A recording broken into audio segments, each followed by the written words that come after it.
Irmãos, pastor Vanderlei é um amigo nosso, é uma bênção recebê-lo, carioca da Gema, Guadalupe, né? Carioca. E ele serve a nossa região aqui através da PIB de Itanhaém, tem sido uma bênção para a nossa região. Todos nós pastores admiramos ele demais pela sabedoria e o trato aí com a igreja.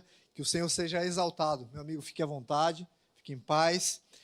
Gostaria de chamar o diácono Ademar para fazer essa oração, em gratidão ao Senhor pela vida do pastor, entregando esse momento de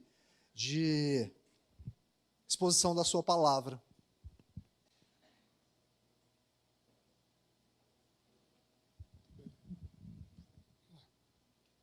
Ó Deus, mais uma vez, imploramos a Tua presença, imploramos a atuação do Teu Santo Espírito sobre a explanação da Tua palavra, para que ela possa fluir em nossos corações e que saiamos daqui modificados para cumpri-la, pois pedimos em nome de Jesus. Amém.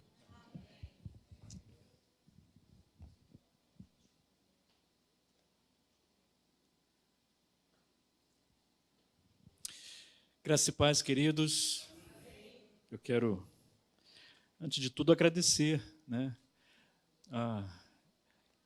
Nós chamamos José Paulo de JP, pastor JP. Interessante que eu precisei falar com o Vaguinho. Vaguinho, como é que é o nome do JP? José Paulo. José Paulo. É muito bom estar aqui com vocês, poder dividir esse tempo aqui com vocês. É uma história, 56 anos, não são 56 meses. Tem bastante história ao longo dessa história. E é um privilégio muito grande sermos usados pelo Senhor na construção dessa história. Que privilégio! A gente não tem como mensurar tamanha alegria de poder ser instrumento do Senhor. E principalmente um instrumento bem afinado, alinhado com o Maestro, com Jesus Cristo, para que a gente possa tocar o som que vem do alto. Até porque tudo que vem do alto, vem do Pai das luzes, é bom, é perfeito. E nós somos então guiados por Ele, guiados por Ele. E, portanto, é um privilégio sermos esse instrumento, este canal de Deus aqui nesta terra, para apontar a grandeza dEle, a glória dEle. Eu quero te convidar a abrir a palavra de Deus no Evangelho de João, capítulo 12. É uma história bem conhecida, é um texto que você já deve ter lido, relido, deve ter ouvido várias mensagens em cima dessa palavra. Possivelmente muitos aqui já usaram esta palavra para um estudo, para uma meditação, para uma reflexão. Mas eu espero em Deus que Ele me use nesta noite para que essa mensagem, esse extrato da palavra de Deus fique registrado, não somente na sua mente, não somente para trazer conhecimento a você, mas que chegue também no seu coração, de modo que essa palavra se torne desejável para você. E aí a gente sabe que não vai ficar somente nisso, a gente sabe que vai para os nossos pés, e você vai andar nessa direção, na direção da palavra de Deus, porque ela continua, viu, irmão, sendo lâmpada para os nossos pés e luz para o nosso viver. Somos guiados por ela, por esta santa palavra bendita do Senhor. Antes de ler, eu quero também dizer que minha esposa, ela sempre me acompanha há mais de 15 dias. Ela faz uma pós em São Paulo, então não foi. Quando eu estava vindo para cá, ela estava descendo a serra. Então não foi possível ela estar aqui comigo, mas está comigo uma família da nossa igreja, que eu chamo que é a família L, né? O Léo, a Letícia, o Lourenço e o Levi. Eles estão recentemente conosco ali congregando, também são cariocas. Então, eu trouxe os cariocas aqui para vir junto comigo. Eu quero pensar com vocês, nessa noite festiva, sobre adoração. mas adoração como as peculiaridades de uma igreja que adora. Porque nós expressamos aqui nessa noite palavras, expressões, dos quais nós chamamos de adoração. Não, eu fui adorar ao Senhor. Portanto, a gente sabe que a adoração, ela é mais do que um ato, mais do que um momento, é a nossa vida. Por isso que a Bíblia fala que quer comais, quer bebais, tudo façais para a glória de Deus. Que, aliás, eu e você, nós fomos constituídos, nós existimos para adorar ao Senhor. Que, aliás, meu irmão, meu amigo, se você não adora o Senhor, alguma coisa você está adorando. E que provavelmente é você mesmo, é a si mesmo. Portanto, ao olhar esse texto que nós vamos ler e dividir, nós vamos perceber que há peculiaridades aqui desses personagens, do modo deles adorarem ao Senhor, ainda que a gente não vê música aqui, ainda que a gente não vê saindo daqui destas páginas canções, mas nós vemos gestos, atitudes de pessoas que adoram. E é isso que nós precisamos ver em nossa igreja. É isso que nós precisamos ver no povo de Deus. Mais do que canções, ainda que elas façam parte, mas que expressam uma vida, uma adoração genuína. Compreende isso? Só que nós vamos perceber aqui que nesse grupo que estavam nesta casa de amigos de Jesus, tinha também uma adoração um tanto quanto estranha, que entoou um som estranho, bizarro, muito bizarro, que destoou, desafinou muito. E nós vamos perceber por quê. Então, vamos ao texto. Vamos ao texto. 6 dias antes da Páscoa, Jesus chegou a Betânia, onde vivia Lázaro, a quem ressuscitara dos mortos. Ali prepararam um jantar para Jesus. Marta servia, enquanto Lázaro estava à mesa com ele. Então Maria pegou um frasco de nardo puro, que era um perfume caro, derramou aos pés de Jesus e os enxugou com os seus cabelos. Percebem uma coisa aqui? E a casa encheu-se com a fragrância do perfume. Mas um dos seus discípulos, Judas Iscariotes, que mais tarde iria traí-lo, fez uma objeção. Por que este perfume não foi vendido e o dinheiro dado aos pobres? Seriam 300 denários. Ele não falou isso por se interessar pelos pobres, mas porque era ladrão. Sendo responsável pela bolsa de dinheiro, costumava tirar o que nela era colocado. Respondeu Jesus: deixa em paz, que o guarde para o dia do meu sepultamento. Pois os pobres vocês sempre terão consigo, mas a mim vocês nem sempre terão. Enquanto isso, uma grande multidão de judeus, ao descobrir que Jesus estava ali, veio não apenas por causa de Jesus, mas também para ver Lázaro, a quem ele ressuscitara dos mortos. Assim, os chefes dos sacerdotes fizeram planos para matar também Lázaro, pois por causa dele, muitos estavam se afastando dos judeus e crendo em Jesus. Querido, vamos verificar em primeiro lugar a peculiaridade estranha que há nesta passagem de adoração, uma atitude que não trouxe um aroma agradável, que não perfumou o ambiente, que, muito pelo contrário, intoxicou, que é justamente o que está nos versículos 4 até o 6. O texto diz que Judas sim, um dos discípulos de Jesus,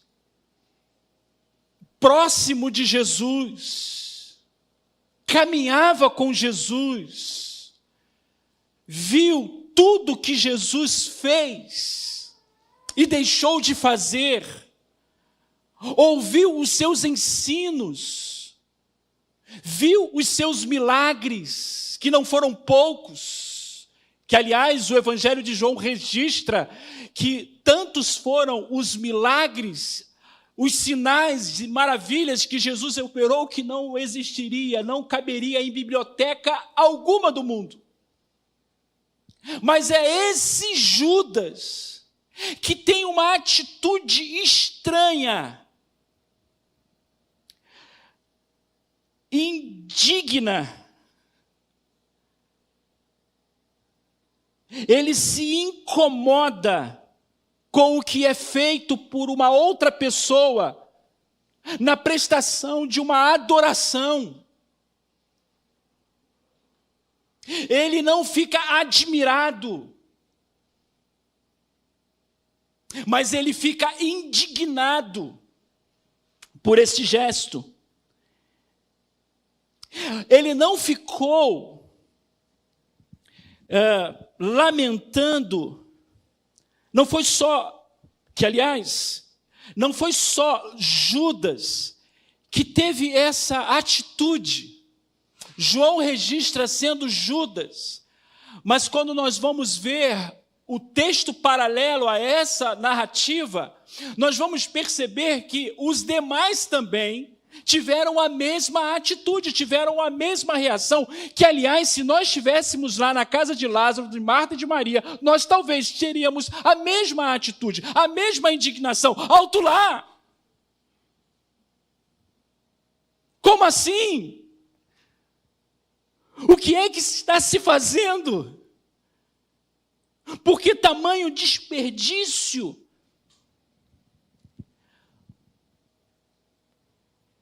Por que que ele, então, teve essa atitude, essa objeção? Diferentemente, o autor aqui, João, faz um destaque a essa atitude deste Judas, e não dos demais discípulos e apóstolos que lá estavam também. Porque nessa atitude de Judas foi exposto o coração dele, o coração desse adorador. E é interessante, queridos, que esta reação de Judas, que fez coro também com outros, não teve a repreensão como foi posto aqui deste homem.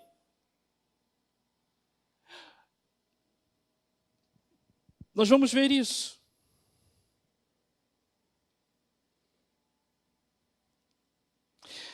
Por que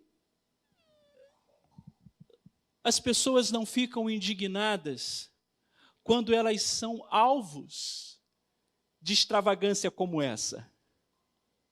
Por que há uma indignação quando a extravagância é entregue, é feita a uma outra pessoa que não eu? Porque quando eu sou o alvo, quando a extravagância é feita onde eu sou o alvo, eu não fico indignado. Mas quando é para o outro, a coisa muda de figura. É estranha essa atitude porque não havia nenhum interesse em Jesus e muito menos nos pobres. O coração aqui dele está sendo exposto, o coração dele está sendo aqui revelado. O que está tendo aqui, Judas, é uma falácia. E o que é uma falácia? É um tipo de argumento utilizado com a intenção de parecer correto. Porém, omite algumas informações por trás do discurso. É o que ele está fazendo aqui. Judas estava camuflando a sua real intenção.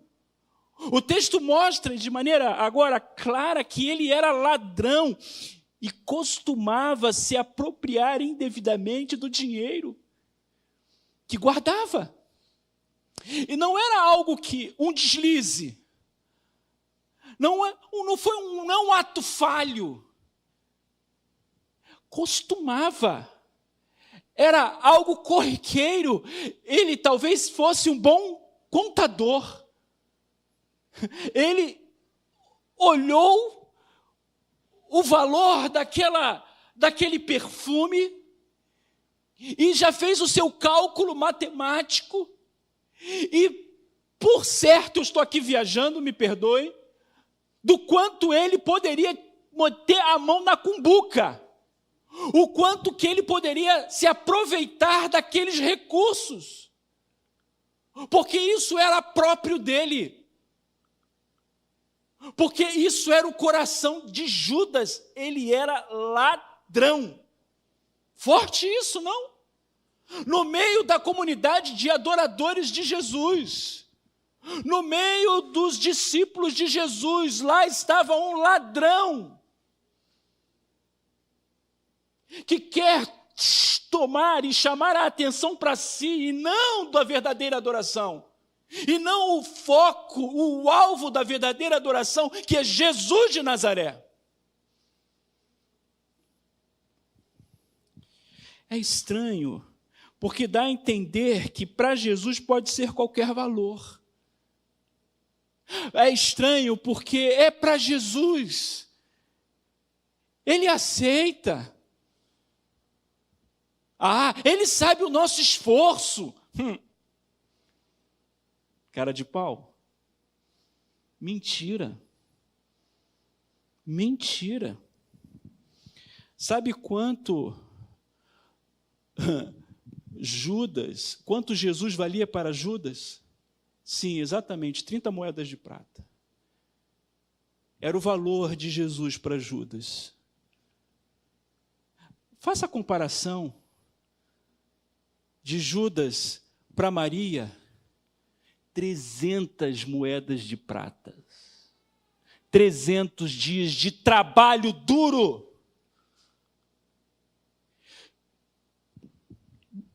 É uma expressão de adoração máxima que Maria fez e deu e ofereceu a Jesus.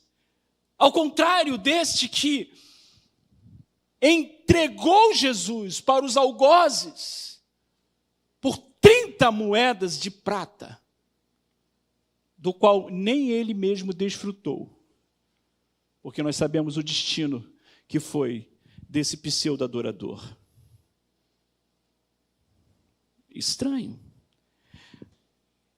Quero fazer algumas aplicações. Primeira, como você se comporta quando valores monetários estão envolvidos na adoração? Você se incomoda?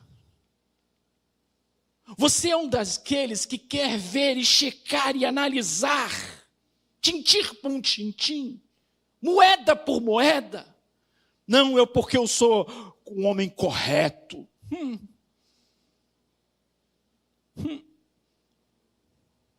Corretíssimo. Controlador.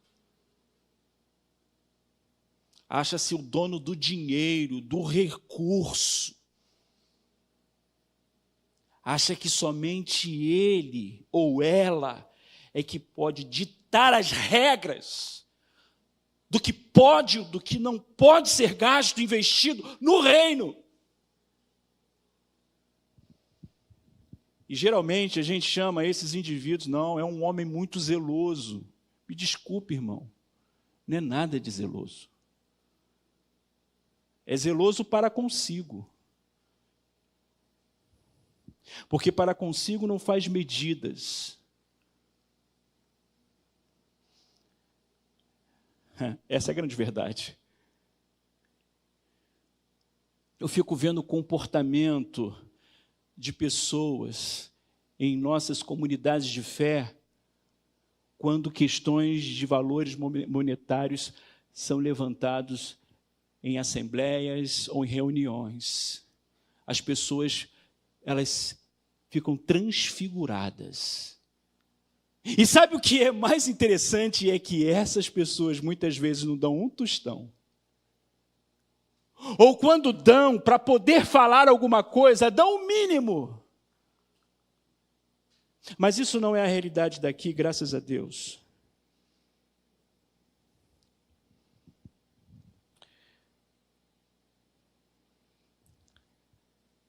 É só essa aplicação que eu tenho a fazer nessa primeira abordagem. Vamos à segunda. Peculiaridade de adorar. Está no verso 2, servindo. O texto diz que ali preparavam um jantar para Jesus. E quem é que estava lá na cozinha? Marta, sim, queridos, a ela mesma, aquela mesma de Lucas 10. É a própria. É interessante que ela não deixou de fazer aquilo que ela sempre fazia. Agora com um aspecto bem interessante. Diferente de outrora, porque outrora ela tinha se levantado, ela tinha questionado a Jesus, ela ficou extremamente atarefada, ensoberbada, queixosa. E aí, esse tipo de serviço, essa forma de servir, não é legal. Porque há um princípio que deve reger a maneira com a qual nós servimos. O serviço que nós devemos prestar ao Senhor, aos irmãos, é com alegria, não é com pesar, não é com murmuração, não é com reclamação, mas é um serviço que é feito com muita alegria, com um sorriso nos lábios, com gentileza, com presteza. E não digo aquele tipo de serviço como muitas vezes nós vemos em repartições, em bancos, quando lá está escrito, em que posso ajudar. Não é essa coisa mecânica, programada, ensaiada, não é esse tipo de serviço. Mas é um serviço espontâneo, de um coração que tem prazer em servir. E em matéria de servir, Jesus é mestre. Em matéria de servir, não há modelo que supere a Jesus. Porque esse Jesus, sendo o Deus Todo-Poderoso, Ele deixou a sua glória. Ele veio até nós e olha que incrível, Ele se tornou um de nós, como nós. E não foi só isso. Ele não somente tomou a forma de humano, mas ele pôs a toalha, ele pegou a bacia e passou a servir, queridos e queridas. Esse é o modelo, esse é o padrão. Mas sabe o que é assustador, JP? É que as pessoas não querem mais toalha, as pessoas não querem mais a bacia, as pessoas estão jogando a sua água da bacia fora. As pessoas estão tacando fogo nas toalhas.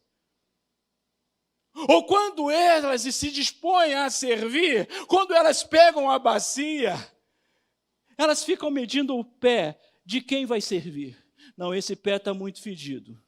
Esse pé já é um pé velho, não serve. Esse pé aqui é um pé já, é chata demais.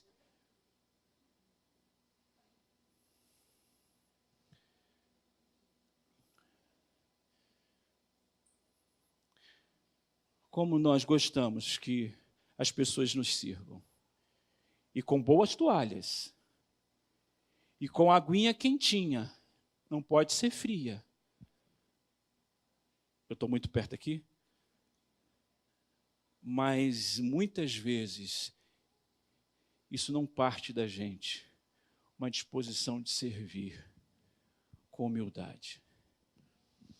Eu acho que você lembra de um programa antigo, não existe mais, né? Que era de comédia, de humor, né?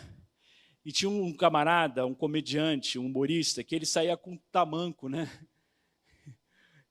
Com a sandália. E ele ia atrás desses figurões, né? Esses artistas. E era muito interessante como eles incomodavam uns ou outros e mexiam, e provocavam justamente no orgulho desses caras, na vaidade desses caras. E ficavam muito intrigados com eles, porque eles não queriam vestir, e eles ficavam mexendo para que colocassem a sandália da humildade.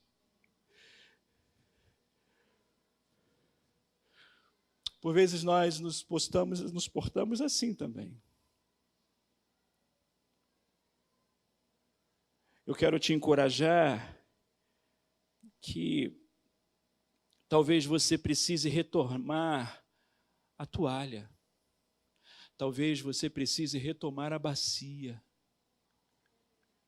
Talvez você seja alguém desta comunidade ou de outra comunidade de fé que deixou de servir porque talvez não te serviram como você acha que deveria ser servido. Irmão, para de bobagem.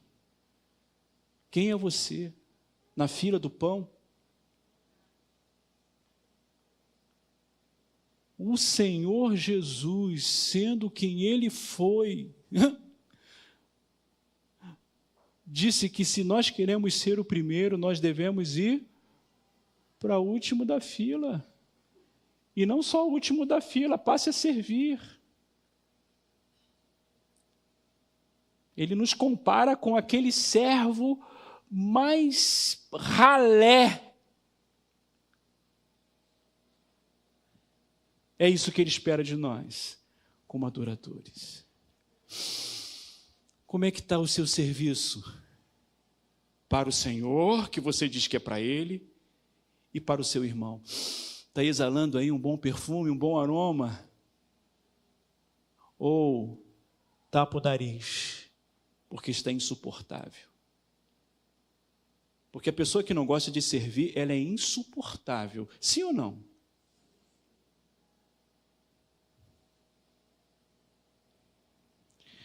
Mas não é o caso desta igreja, graças a Deus. Você já aprendeu como deve servir no serviço do Senhor? Que inclusive tem uma canção do cantor cristão que diz: no serviço do meu rei, que mais? Satisfeito e abençoado. Me ajudem. Quanto tenho no serviço? É verdade isso ou é só canções? Ou é só canções? Percebe o que é de fato adoração? Percebe o que de fato é esses tais que Deus procura que o adore em espírito e em verdade?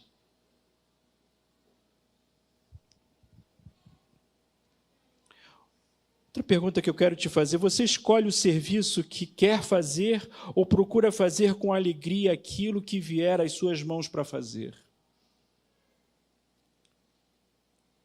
Outra coisa, nunca sirva se for para servir reclamando, porque você vai contaminar aqueles que estão servindo alegremente. Você pode perceber isso. As pessoas estão todas alegres servindo, vem aquele personagem dos 7 anões, é zangado, sei lá, mas consegue tirar o brilho, a alegria das pessoas assim, ó. Terrível. Terrível. Uma terceira peculiaridade que encontramos nessa forma de adorar, aí é extravagante. Olha o que está no versículo 3. Então, Marta servia, Lázaro estava à mesa com ele, Jesus. Maria pegou um frasco de nardo puro, que era um perfume caro, derramou sobre os pés de Jesus e os enxugou com seus cabelos. O resultado, a casa encheu-se com a fragrância do perfume. Esse perfume era extraído de uma planta das montanhas do norte da Índia, segundo o comentário histórico-cultural. Vinha de um lugar longe da Palestina. Portanto, era um perfume caro, usado em momentos bem especiais. E Maria, aquela mesma Maria, irmã de Marta, que sempre esteve atenta aos ensinos de Jesus. E para tanto, no meu entendimento, esta atitude que Maria tem era de alguém que já havia entendido aquilo que Jesus estava falando a seu respeito, que ele iria morrer, que ele iria ressuscitar ao terceiro dia. Portanto, antecipadamente, é isso que é dito, ela faz essa homenagem. E faz de maneira extravagante, porque, de fato, 300 dias de trabalho posto nos pés. Irmãos, os pés era usado água, não perfume. O perfume era derramado nos cabelos. E ela mira os pés de Jesus, santos pés de Jesus. Que adoradora! Ah, como eu queria ter meia dúzia dessas lá na PIB de Itanhaém. Meia dúzia só era o suficiente. Gente que não fica medindo. Gente que não fica regulando. Gente que não é gente chata. Gente que entendeu sua missão, gente que entendeu a sua vocação, gente que entendeu o que está fazendo neste mundo. Gente que já morreu de fato para si, de que não vive mais para si, mas vive para o reino, vive para o Senhor. É de gente assim que estamos precisando neste tempo. É de gente assim que precisamos nesta igreja, precisamos na PIB, precisamos na Central, Vila Áurea, Pernambuco. Senhor, mande, levante, transforme corações assim, para este tempo, para esta época. Porque é necessário que se exale muitos aromas, muito perfume agradável, ainda que um ou outro não vai se agradar, como Judas.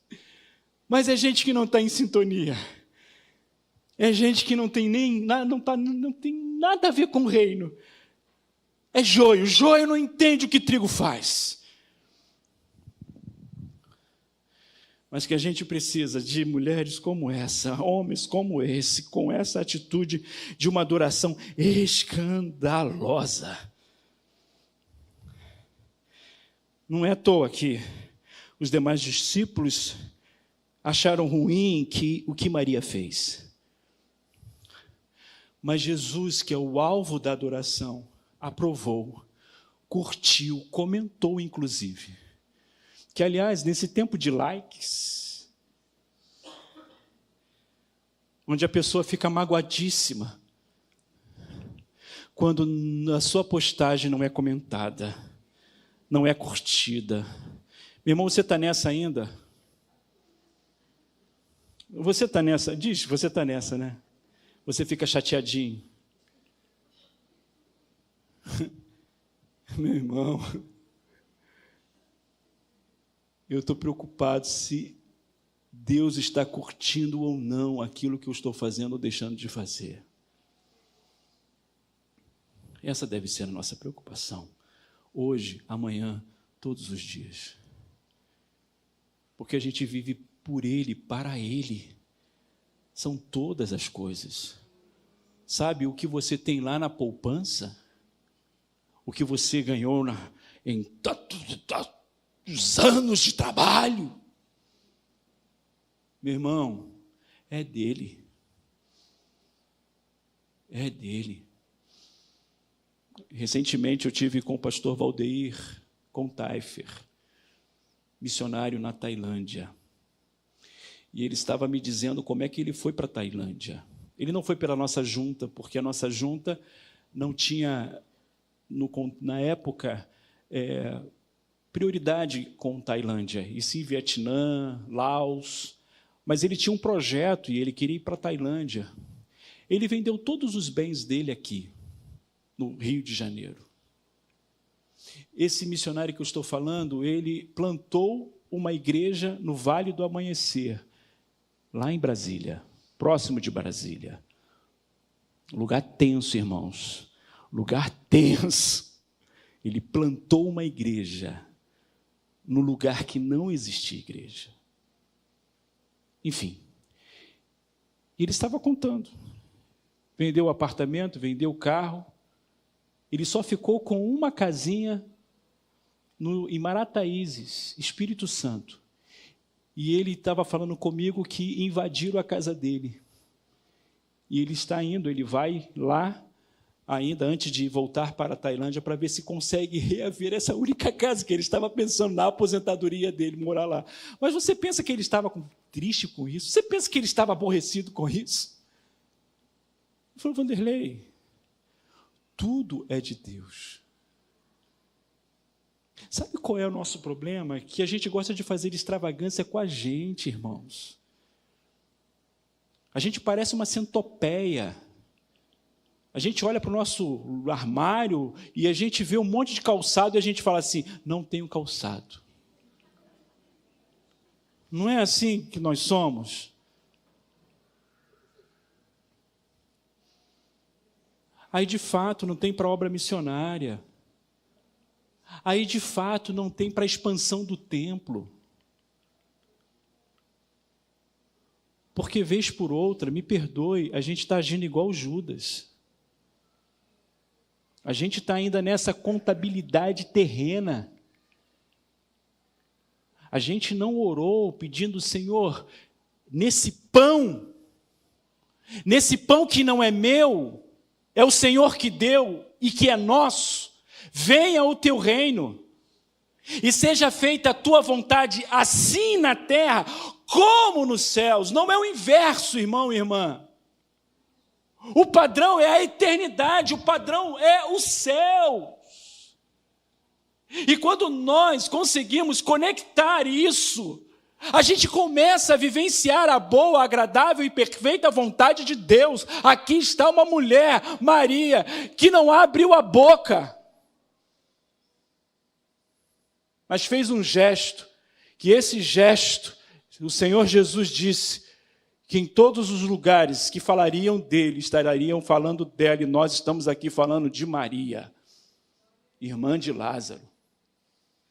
Oh, coisa boa, porque é gente desprendida, é gente que não tem amor ao dinheiro. Por isso que eu falei como nós precisamos de Marias em nossas igrejas. Martas também, mas Maria também. Voluntariosas, cheias de bondade, de generosidade. Algumas aplicações aqui. A gente está indo para o fim, tá? Deixa eu perguntar uma coisa aqui para você. Qual foi a última extravagância que você fez para você? Ontem, né? No Dia das Mães, você fez uma extravagância, né, para ela? Não, tudo bem, tá certo, mamãe, né? Foi quem te pôs no mundo, legal. Para você, qual foi a última vez? Não vale dizer Natal, não vem me enganar. Mas nós nós gostamos de fazer muita extravagância com a gente. E às vezes de estourar cartão, porque a gente fala assim, eu trabalho tanto, eu mereço. Eu mereço. Não é assim a nossa relação com esse vil metal?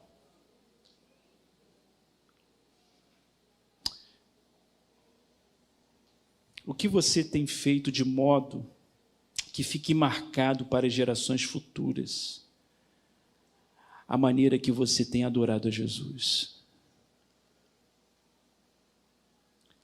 Sabe, queridos, um verdadeiro adorador, ele exala o bom perfume de Cristo. Este aroma aqui, desse perfume, é resultado de uma adoradora voluntariosa, generosa.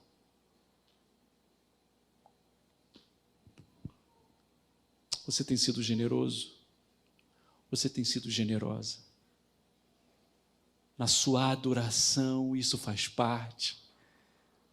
Ou quando essa parte você fica mudinho, não bate nem pau?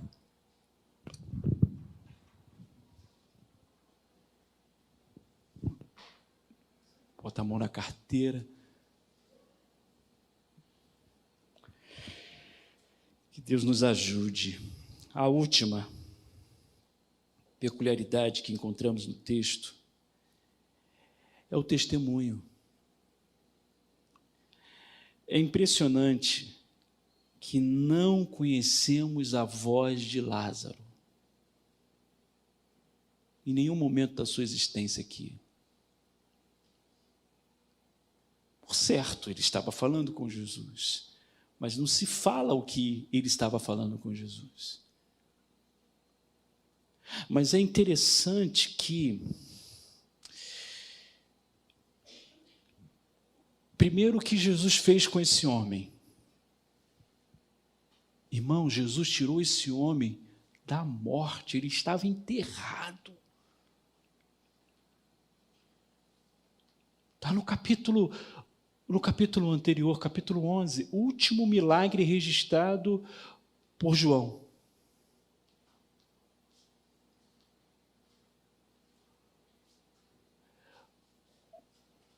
Amigo de Jesus, ele chora a morte deste homem. Que, aliás, alguns comentaristas vão dizer que o momento que Jesus está chorando, ele chora não só por Lázaro, mas por esta condição humana que nos tornamos por conta da queda. Finitos, limitados, presos à morte. Mas Jesus, ele chora. E ele traz de volta este amigo, Lázaro. E este gesto que ele faz com Lázaro, os versículos 45 e 46 do capítulo 11 diz assim: muitos dos judeus que tinham vindo visitar Maria, vendo o que Jesus fizera, creram nele. Jesus fez o quê, irmãos? Ele ressuscitou Lázaro. E o que Jesus fez na vida do Lázaro repercutiu. Vidas reconheceram Jesus como Messias. E não ficou só aqui. Porque o texto do capítulo 12, do versículo 9, vai dizer: enquanto isso, uma grande multidão de judeus, ao descobrir que Jesus estava ali é onde? Na casa de Lázaro, na casa de Marta, na casa de Maria, em Betânia. Veio, isso aqui é muito bacana, não veio apenas por causa de Jesus, mas também para ver Lázaro. O Lázaro que Jesus ressuscitou, o Lázaro que Jesus realizou uma grande obra, um grande feito, extraordinário feito. E eu quero lembrar a mim e a você, meus irmãos, que Jesus fez um grande feito por nós. Eu quero te lembrar todo mês, todos os meses que você está, se é aqui no primeiro domingo ou segundo domingo, não importa, celebrando a ceia do Senhor, você está trazendo à memória o que Jesus fez por tua vida, meu irmão. Miserável vida, meu irmão. Triste vida, meu irmão, que era a sua antes de conhecê-lo. Ele te tirou do inferno, ele te tirou das trevas e o colocou na sua gloriosa luz. O colocou nele a rocha. Ah, queridos, não foi pouca coisa, não. Por que você está de boca calada? Por que você não compartilha e diz isso com todos e para todos? Por que você está mudinho, hein? Parece até um agente secreto. Quem tem te procurado para saber o que Jesus está fazendo em você? O que as pessoas estão percebendo e notando em você? Que tem chamado a atenção das pessoas, querendo ter o que você tem, possuindo o que você possui. Agora, meu irmão e minha irmã, se você é uma pessoa rabugenta e diz que tem Jesus, volte para lá. Volte para lá, como diz minha mãe. Não. Se você é alguém testemunha de Jesus, fale, meu irmão, pelo menos como foi a tua conversão. Eu acho interessante que às vezes eu pergunto a algumas pessoas, fale aí como é que foi o seu encontro com Jesus.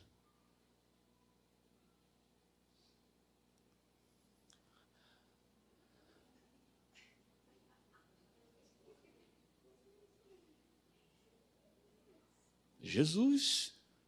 Como assim? Aquele que foi para a cruz, lembra?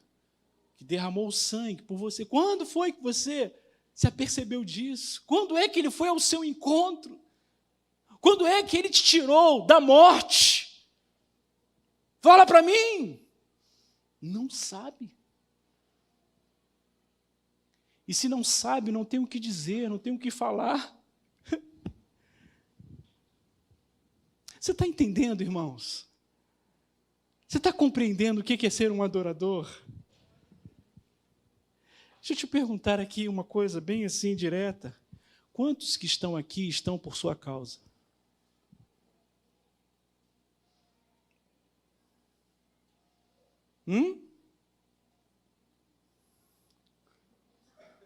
Agora eu te perguntar uma coisa, não sinta ofendido não. Quantos não estão aqui por causa de você? Chato isso, não?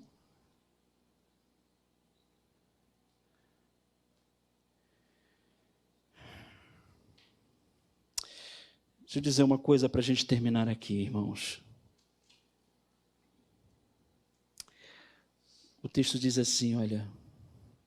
Assim os chefes dos sacerdotes fizeram planos para matar também Lázaro, porque também Jesus já estava na conta deles.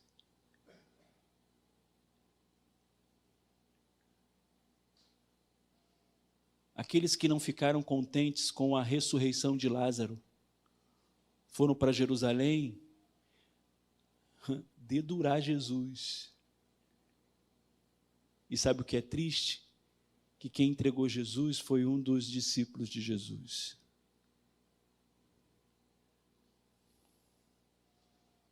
Que estava ali em Betânia com ele, na casa de Marta, Maria. Que coisa, não? Porque era um adorador de si mesmo. Não era um adorador da cruz. Não era um adorador de Jesus. Porque um adorador de Jesus, a gente percebe nas suas ações, na forma como serve, na forma como testemunha, na forma como adora.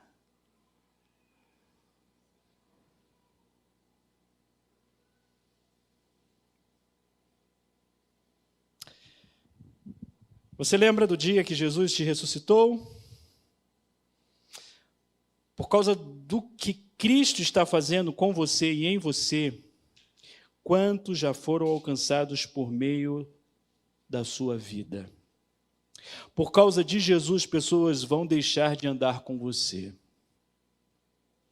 Mas também por causa de Jesus que está fazendo com você, pessoas vão querer seguir o Jesus que você segue. Vamos orar? Vamos pôr de pé. Quero orar por você, por esta igreja. Mais uma vez, muito obrigado por dividir esse tempo aqui com vocês. Pai, nós te agradecemos pela beleza da Tua palavra. Nós te agradecemos, ó Deus, porque os nossos olhos foram desvendados. Nós pudemos contemplar as maravilhas, as belezas da Tua palavra. E mais uma vez eu te peço, ó Deus, que essa palavra não fique só no ambiente cognitivo, mas atinja as nossas emoções, os nossos sentimentos, que sugere vida no nosso coração, ó Deus, desejo em nosso coração. Tu conheces muito bem cada pessoa que se encontra aqui. Tu conheces muito bem cada pessoa que estão conosco de modo virtual. Pai, que cada um de nós possamos renovar mais uma vez a nossa adoração a Ti. Que a gente possa dizer, Senhor, use a minha vida, use esta igreja como sinal do Teu reino aqui neste bairro, e não somente neste bairro, mas em Guarujá, e não somente em Guarujá, mas por todo o litoral, não somente no litoral e Guarujá, mas aonde a voz desta igreja chegar, onde os recursos desta igreja chegar, onde os servos que compõem esta igreja chegarem. Ó Deus, renove as forças, o ânimo, a alegria em tudo que eles forem fazer, que exale sempre o bom perfume e que esse perfume contagie outros deste bairro, desta cidade, e que outros adoradores se levantem. Abençoe o pastor Paulo, abençoe a sua casa, o seu lar, abençoe a direção que ele tem dado a esta igreja. Unge o teu servo, renove a força do seu coração, abençoe os seus pares, sua liderança. O Senhor os conhece muito bem. Que não falte a alegria, que não falte o ânimo, que não falte recursos, porque o Senhor quer continuar escrevendo a história desta igreja. Obrigado pela existência dela. Nós oramos assim, ó Deus, no nome de Jesus. Amém e amém.